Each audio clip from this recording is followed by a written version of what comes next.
Gênesis capítulo 50, verso 20, e diz assim: vocês planejaram o mal contra mim, mas Deus o tornou em bem, para que hoje fosse preservada a vida de muitos. Por isso, não tenham medo, eu sustentarei vocês e seus filhos. E assim os tranquilizou e lhes falou amavelmente. Amém? Feche os teus olhos.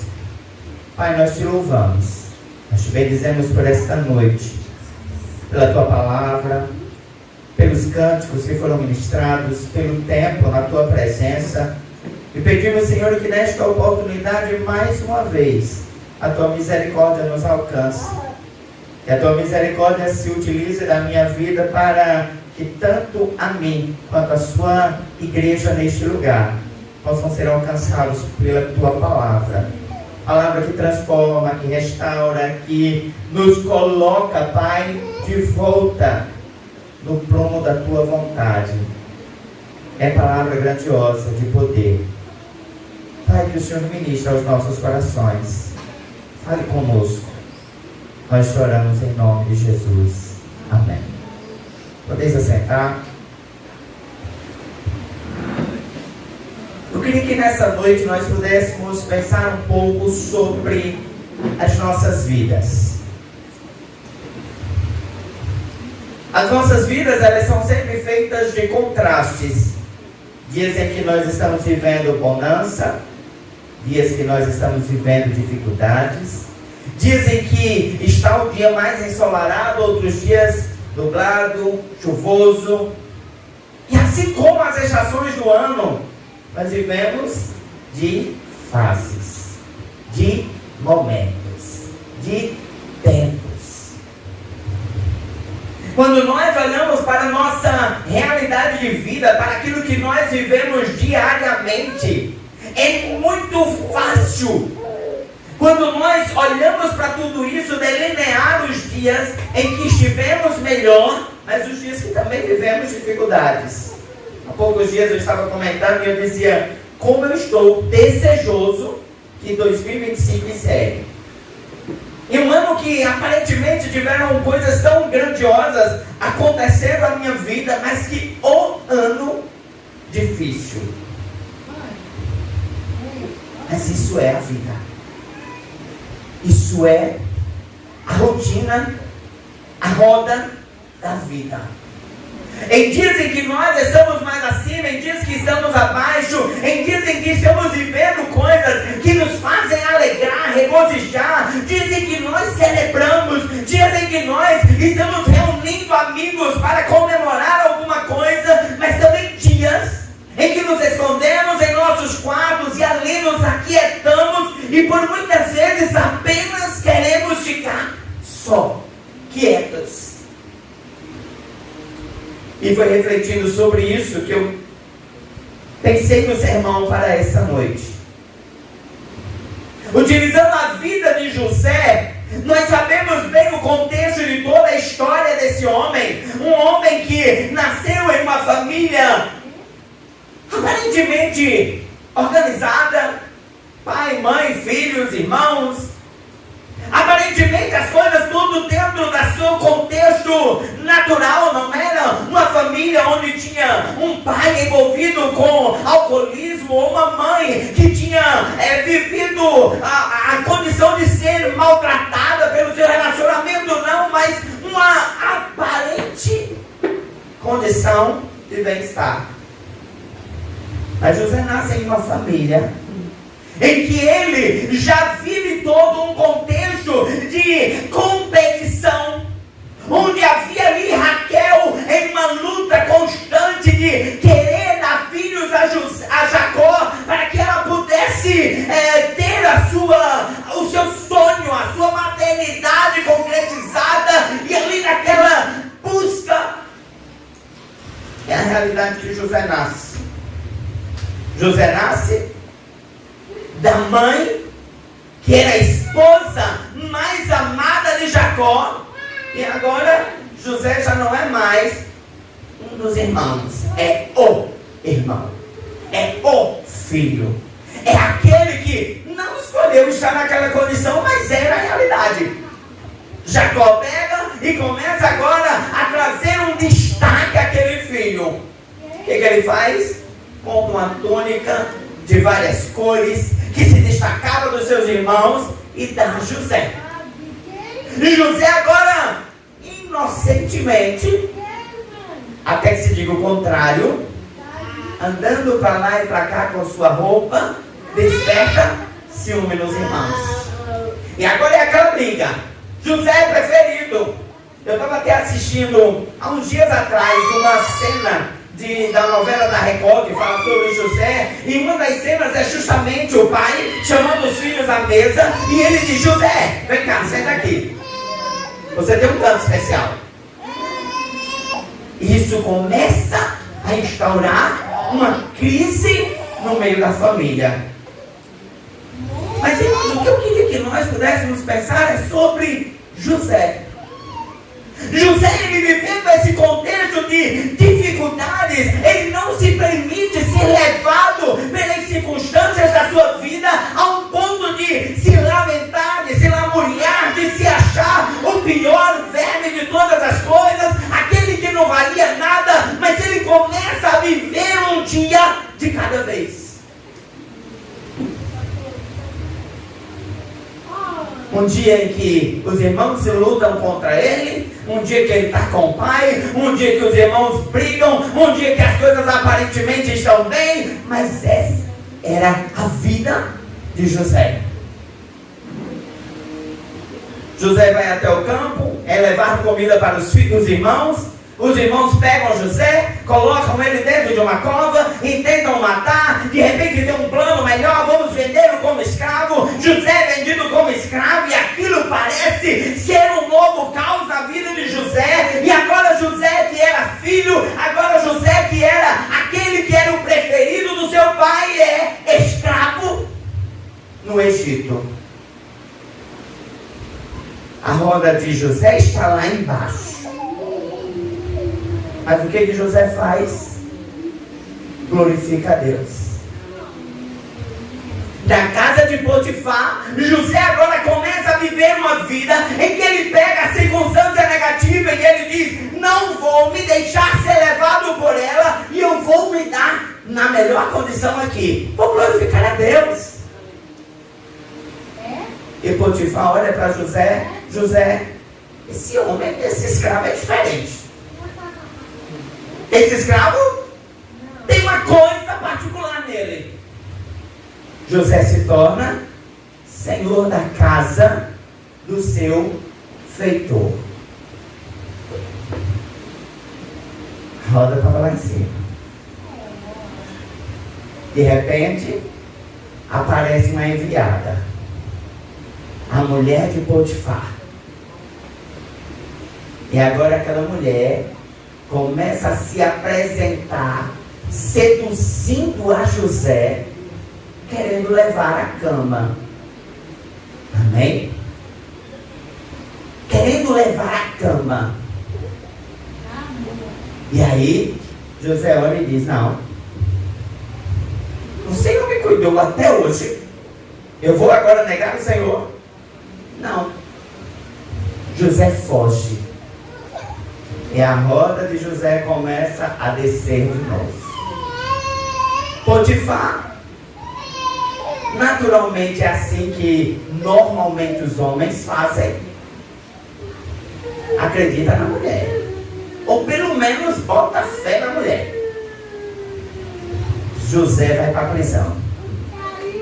José chega na prisão, ele agora saiu da condição de senhor na casa de Potifar, tornou-se agora mentiroso, um homem que tentou iludir a mulher de Potifar, agora está preso, poderia estar vivendo as consequências mais terríveis por aquela condição negativa, aquela acusação pesada sobre ele. Mas José, mais uma vez, olha e diz: eu preciso não me permitir ser levado por isso. Glorifico a Deus. E José, mais uma vez, começa a subir novamente a sua roda. Aparece agora um padeiro, um copeiro, contam sonhos a José, José revela os sonhos, um sai e a sentença é declarada, ele morre, o outro é levado de volta até a presença de Faraó, é restituída a sua posição e ele faz o quê? Esquece José. Parece que a roda de José só desce. Até que chega o tempo em que Faraó ele tem um sonho.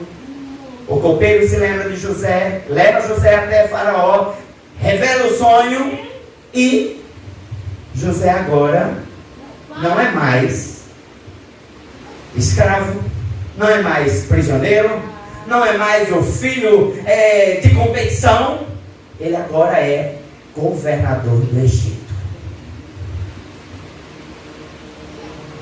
Vem a fome. Quem aparece na frente de José? Os irmãos de José. No contexto humano, talvez agora dissesse: agora é minha vez. Talvez ele cantasse a música Sabor de Mel. Eita, agora minha vitória tem sabor de mel. Olha eles ali, ó. Tadinho, nem sabe quem está aqui na frente deles. Me venderam por escravo e agora nem sabe que eu sou o governador do Egito. Mas a música que José canta é outra. É a música de misericórdia. É a música de amor. É a música que reflete a glória do Senhor.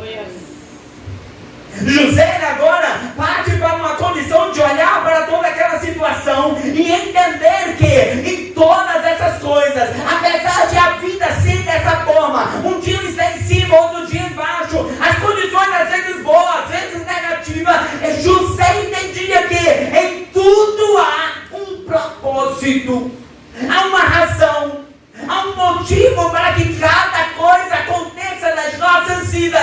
A vida é dessa forma, mas no Senhor existe razão. Por quê?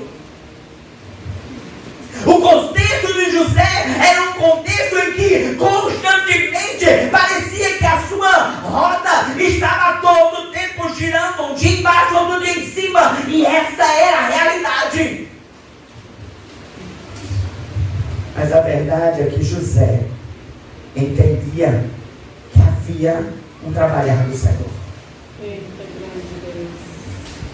Primeira lição que ele nos ensina. Muitas vezes o homem nos fere, mas Deus, Ele é aquele que não nos deixa ferir. José foi ferido pelos seus irmãos. A condição de José foi da traição dos seus próprios de casa. Foram aqueles que estavam convivendo com ele. E queridos, a condição que José apresenta não é uma realidade de ser traído por alguém distante. É filho de casa. E se talvez a gente pensasse na vida da família de Luciana e de repente Bruna decidisse: vou vender Luciana como escrava.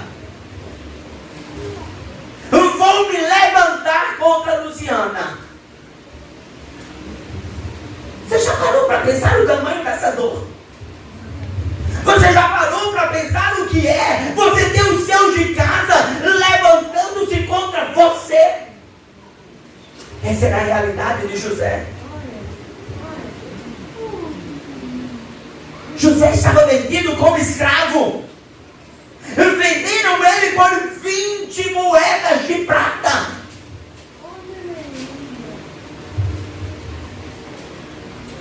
Mas aí o que o Senhor faz?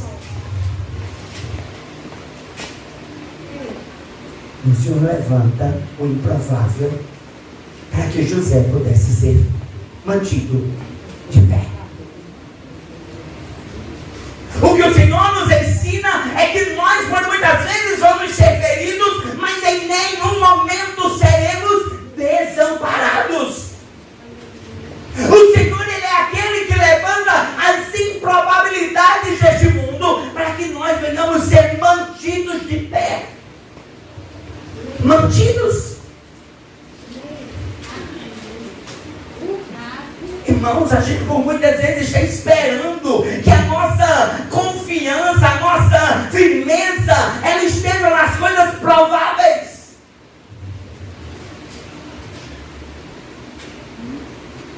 Mas a verdade da vida, irmãos, é que as traições, é que as mágoas, é que as dores, elas não serão causadas por quem não importa, mas pelos que nos importam. As mágoas, elas vão ser afrontosas a nós, não por aqueles que não nos causam medo.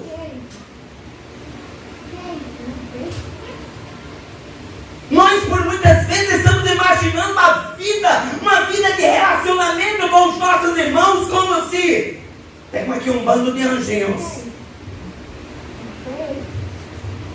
Mas às vezes você vai causar dor. Mas às vezes é você que vai causar a mágoa no seu irmão.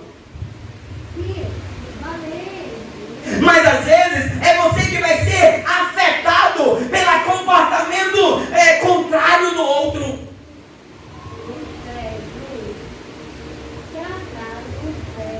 A José, diante dessa situação, o Senhor levanta Potifar, que cuida de José, que levanta Potifar e tira José da condição de qualquer escravo, mas diz: olha, tu comanda a minha casa, tudo está nas tuas mãos.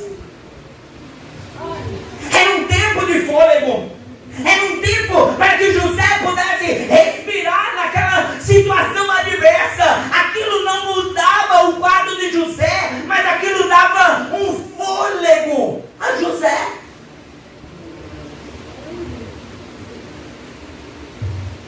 E sabe, querido, talvez você esteja vivendo a ferida. Talvez você esteja vivendo um dia de dor, que você olhou para tudo em sua volta e você está ali: Senhor, eu não esperava isso. Mas a palavra que o Senhor lhe diz em primeiro ponto é: Deus levanta quem cuide da sua dor. Deus, Ele é aquele que em todo tempo tem olhado para as nossas vidas, e no dia em que nós somos alcançados pela dor, pela mágoa, pelo aquilo que machuca, Ele levanta alguém. Ele levanta.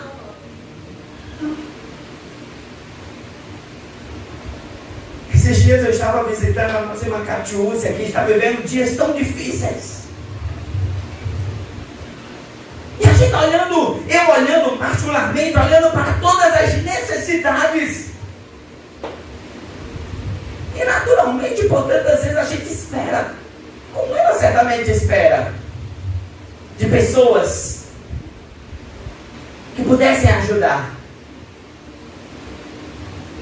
Mas de repente se levanta de onde não espera. Surge uma coisa, surge outra, Deus levanta, alguma coisa acontece, uma finança aparece, uma medicação é alcançada, mas você não está ali. Mas que não tem dias de dores? Não. Existem dores. Mas a primeira coisa que José nos ensina é que no dia da dor nós não somos desamparados por Deus, porque ainda que a nossa mágoa não seja tratada por aqueles que estão próximos a nós, Deus levanta homens, Deus levanta mulheres, Deus levanta circunstâncias para que nós venhamos ser tratados naquilo que nos fere, naquilo que sangra em nosso coração, para que nós venhamos nos manter de pé, para que nós caminhemos por mais uma milha. Mas o Senhor levanta.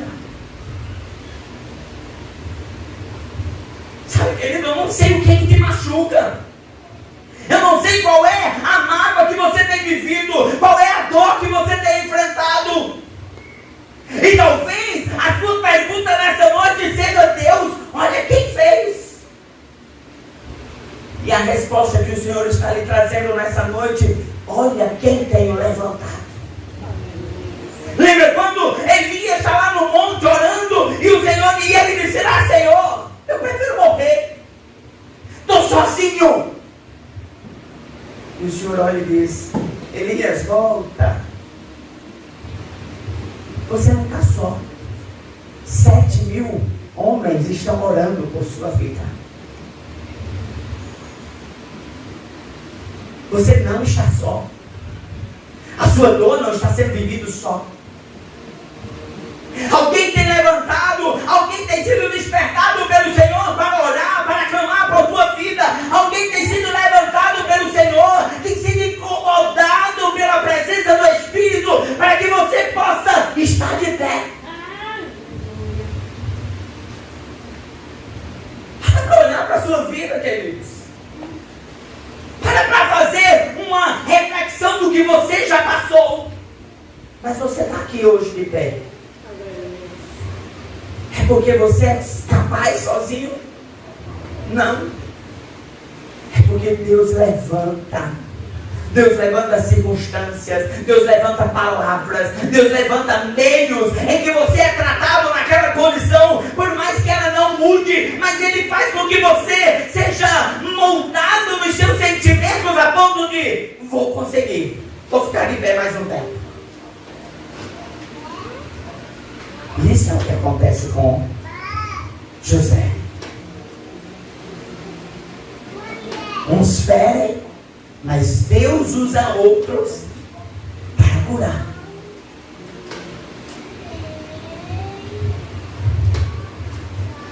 Tem um comentário de Matthew Henry que diz assim: Deus permite que sejamos feridos para depois mostrar-se como o verdadeiro médico das nossas feridas.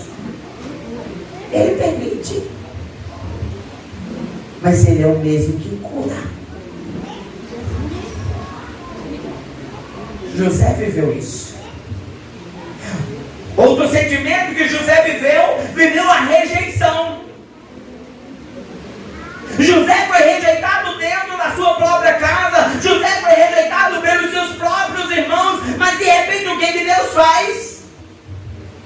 Deus levanta quem olha para José e o aceita. Tem uma condição diferente.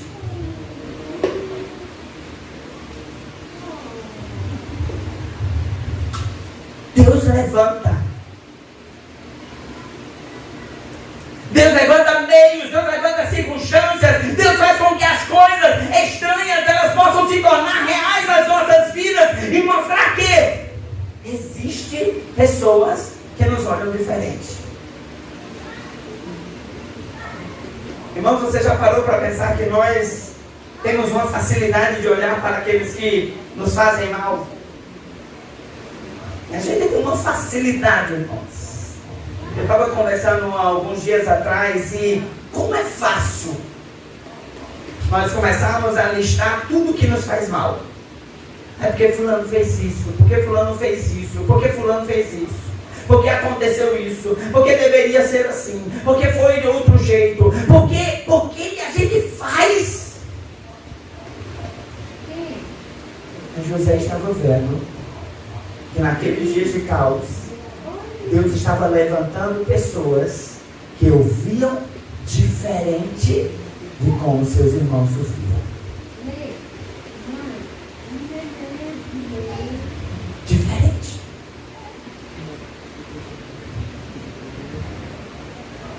Até que chega um momento em que os irmãos de José chegam diante dele. E aí José toma uma das atitudes mais extraordinárias. José não faz o que muitas vezes nós fazemos. Olhamos para a situação e aí, eita, enche o peito, não é por nada não, bichinho, mas chegou minha vez. É agora. Não.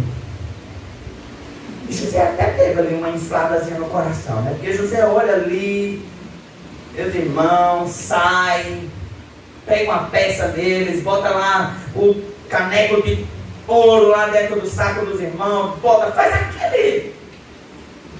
Mas aí, de repente, José é tomado pela presença do Senhor. Uma presença que faz com que ele se dê conta de que havia um propósito. E José olha para os seus irmãos e diz: não tem. Eu sou José, o irmão de vocês. Mas o Senhor me trouxe até esse tempo, permitiu todas essas coisas. Irmão, sabe o que é você parar e dizer assim?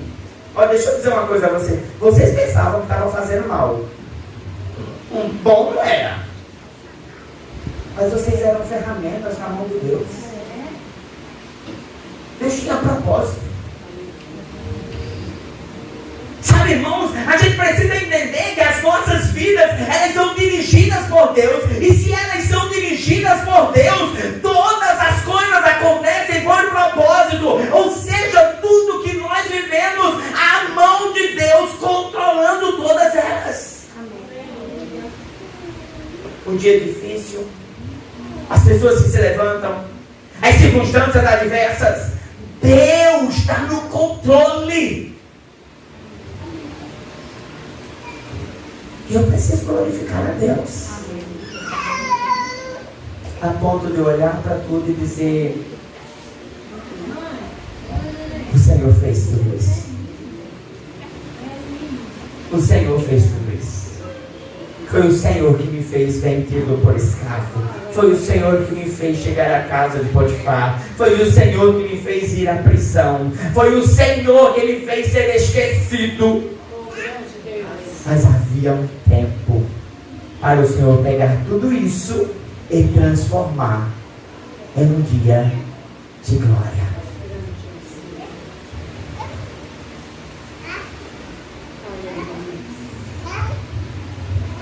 Há uma citação de Hernandes Dias Lopes que eu amo. E ele diz assim: olha, os vales da vida são as universidades de Deus. É lá que Ele nos prepara para os palácios do seu propósito. Aleluia. Irmãos, a gente está só sendo ensinado por Deus. Você consegue ser médico sem passar pela universidade? A gente está vivendo um tempo aí meio estranho, né? Um monte de médico aí sempre se formando aí meio capenga, mas se a gente pensar em um médico de verdade, ele consegue chegar na condição de um médico bom, sem ele passar aqueles anos árduos de universidade, mas aquele tempo em que ele vive ali fazendo residência em um hospital, até que ele chegue a ser um grande médico. Eu voltei a assistir Grey's Anatomy, lá no primeira temporada. E é interessante que eu voltei a assistir em um momento em que eu estava de fato refletindo sobre esse texto. Eu começava a ver aqueles personagens que lá na 20ª, não sei quantas temporadas, já são os top. Mas começaram residentes, errando, apanhando, sendo humilhados, para um dia chegarem a serem grandes médicos. É assim na vida do crente. É assim. Nós precisamos entender que toda a nossa trajetória, toda a nossa caminhada tem uma razão, tem um porquê, até o ponto em que Deus nos entrega a condição de vivermos a glória dos propósitos do Senhor. A glória. Entender que se nós estamos para viver uma entrega de bênção, eu preciso estar pronto para ela. Você acha que Lindinalva seria a esposa do evangelista Emanuel se ele tivesse sido salvo há 10 anos atrás? Não, ela precisou aprender, passar por humilhação, ver o marido dela, caminha ruim, de uma perna só é ruim. Mas aí chega hoje, é a coisa mais linda. Emanuel vai pregar, ela esquece as filhas para trás e chega juntinho do marido. Porque agora ela está de mão dada com a posse de vitória. Aleluia. Glória a Deus. Deus não nos entrega se nós não estivermos prontos para isso. José, ele precisou enfrentar todas as etapas para que ele pudesse alcançar o dia em que Deus o colocaria como governador do Egito. Mas para isso ele teve lições aprendidas. Você já parou para pensar que José, quando chega diante de Faraó, Deus dá a revelação do sonho, mas é José que apresenta a estratégia? José não diz assim, Deus me deu a estratégia. José diz, mas deixa eu te dizer, você pode fazer assim. José já tinha aprendido a administrar a casa do Potifar. José já tinha sabido administrar a prisão. Você já imaginou que gente ruim que tinha dentro daquela prisão? E José administrou aquele lugar. Você já pensou o que é administrar um lugar cheio de escravos e de repente um escravo ser o seu administrador? José agora chega em Faraó e diz, eu te tenho uma estratégia para você vencer esse dia difícil. O Senhor nos prepara para o tempo. O Senhor nos prepara para o dia. O Senhor. Essa semana eu ainda ouvi uma citação da nossa irmã pastora Thalita. E ela dizia, se o Senhor tivesse ressuscitado a minha filha, ela perdeu uma filha, a primeira filha, se não me engano. E ela disse, se o Senhor tivesse ressuscitado a minha filha, eu não seria a mulher que eu sou hoje. Irmãos, é loucura. Mas só depois que a gente passa por tudo, que a gente consegue olhar e dizer, o Senhor me ensinou na dor. O Senhor me ensinou na falta. O Senhor me ensinou na escassez. O Senhor me ensinou com aquele homem se levantando contra a minha vida, com aquela mulher falando mal de mim. O Senhor tem me ensinado para que hoje eu possa usufruir da glória, das providências do alto. É o Senhor. O que José nos ensina, irmãos, é olhe para as situações mais na sua vida como lições de Deus. O Senhor quer lhe ensinar alguma coisa. O Senhor quer lhe ensinar a Kátia. O Senhor quer lhe ensinar a Janete. O Senhor quer lhe ensinar a Emanuel. O Senhor quer ensinar a cada um de nós com tudo aquilo que vivemos. O dia em que a roda girou e eu estou embaixo. Deus tem propósito. Deus tem uma razão. Deus tem uma lição.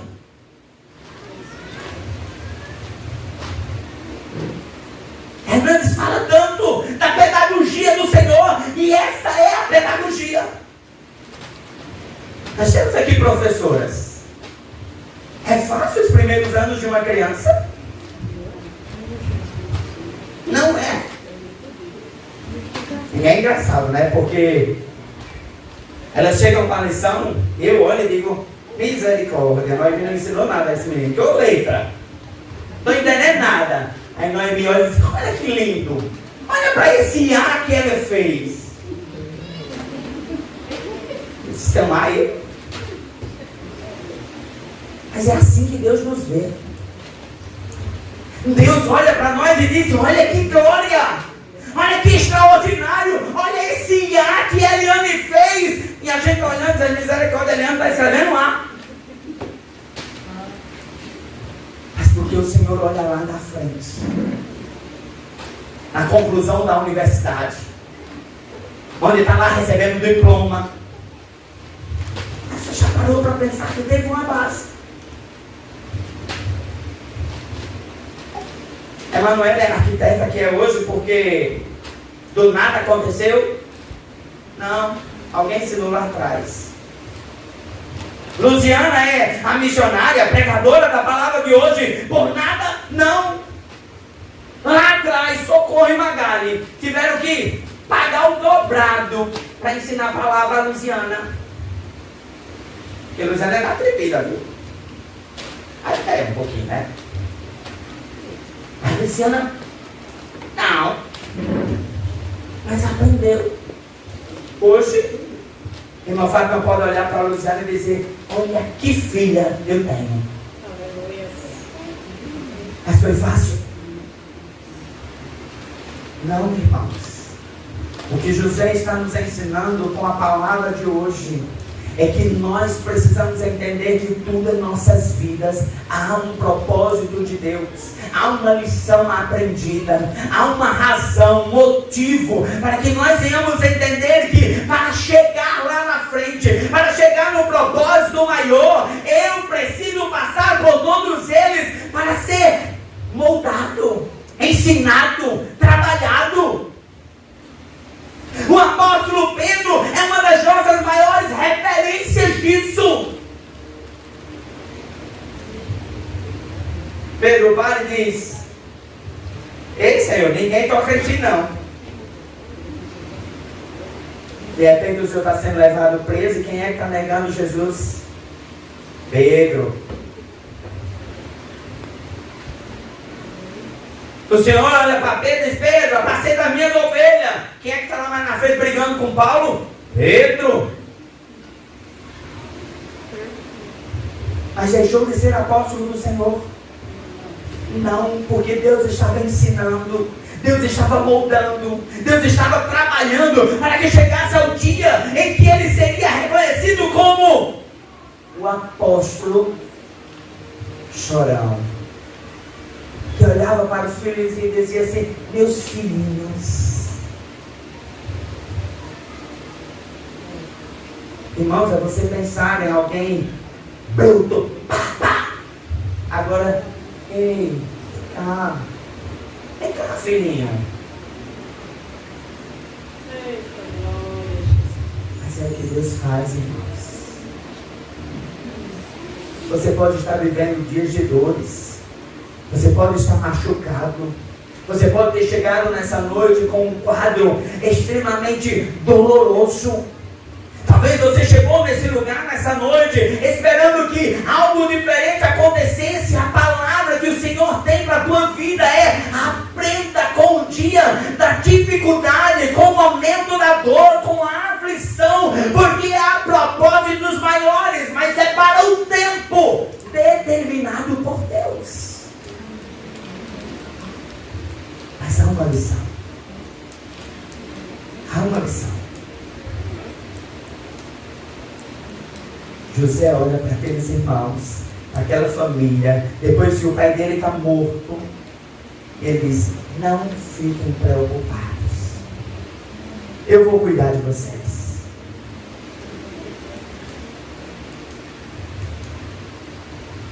Sabe, irmãos, a gente conhece a história de um José com o resultado de um propósito. Mas você já parou para pensar se algo tivesse mudado o curso dessa história?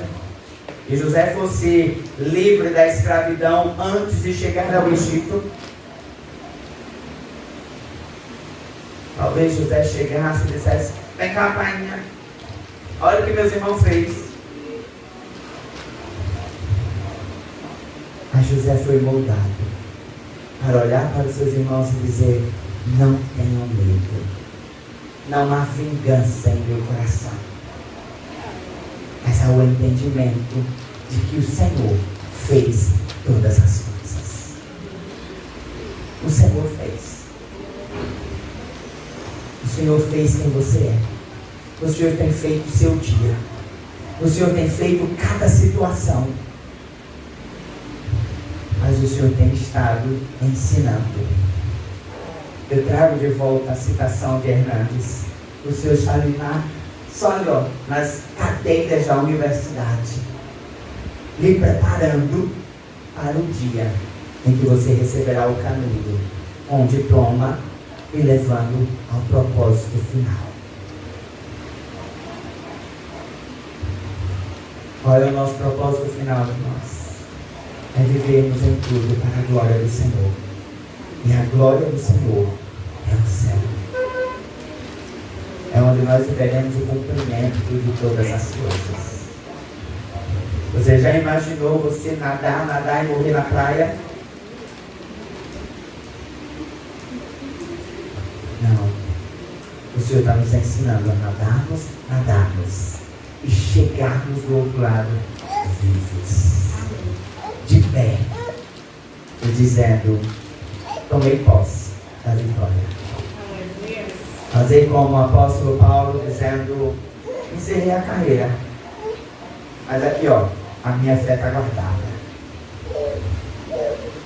É isso que o Senhor espera de nós.